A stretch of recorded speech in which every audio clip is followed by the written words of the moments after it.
Which is the most important building in the world? I'm sure most people's answers will be the White House or even the UN General Assembly building in New York. But at least for the next 2 weeks, the most important building in the world is the Baku Stadium, the venue for COP29. Government officials, policymakers, donors, and non-state actors are meeting to discuss climate goals to keep the 1.5 degrees Celsius temperature within reach. The 29th International Conference of Parties to the UN Climate Framework convenes in Baku, Azerbaijan as global delegates meet to devise means to tackle the impacts of changing weather conditions affecting people and communities across the world.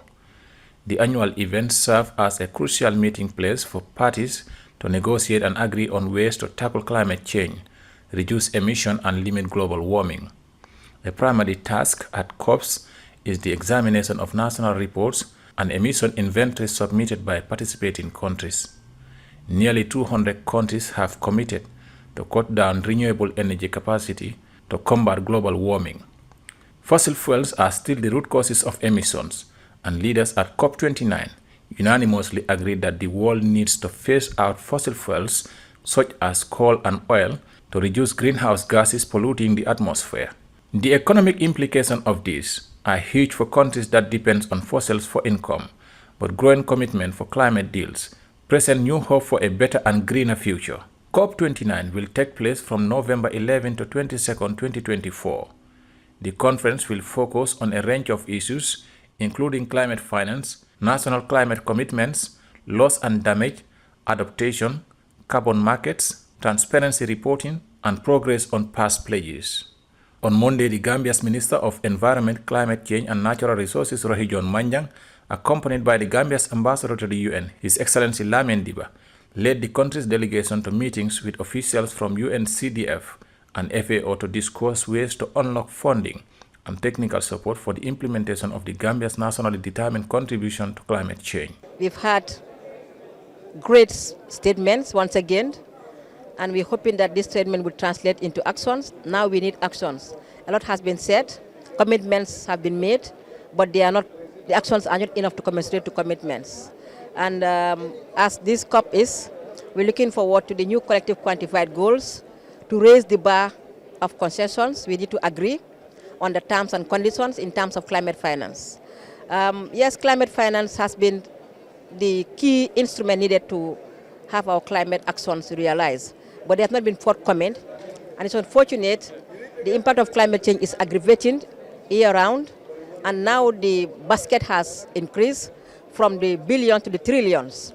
So indicating that now we even need a lot more commitments to realize actions. Countries that is highly vulnerable to climate change in all forms. Look at agriculture as a sector, and looking at the 4 thematic areas that the Gambia is cooperating with the FAO on the country strategy paper, one of which is sustainable natural resource management for climate change adaptation and mitigation. This rhymes very well with the NDC that we have now developed that looks at the various sectors of the economy that contributes to climate change. And agriculture is one of the areas, priority areas that are identified. In response, the Director of the Office of Climate Change, Biodiversity and Environment at FAO assured FAO's commitment to supporting countries with their implementation plans. When it comes to the NDCs and their implementation, we have a number of initiatives that we are running with countries that look specifically at, first of all, how to develop the NDCs so agriculture and food systems is better integrated. In your case, you mentioned a lot forestry, but I would be interested to know how much of the broader agriculture and food systems and the solutions that they offer is embedded in your NDC. And this is something that we can explore with you, because that's a starting point for the bigger investments. COP29 is known as Finance COP because a new climate finance goal is expected to be a major focus of the summit. The goal is to mobilize funds to help developing countries transition to low emissions economies and adapt to climate change.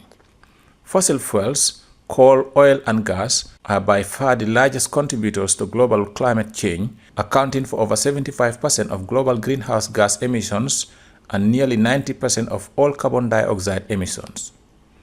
The 2024 UN Climate Change Conference COP29 in Baku, Azerbaijan is expected to host around 50,000 participants, a scale down from the record-breaking 100,000 attendees at COP28 in Dubai last year.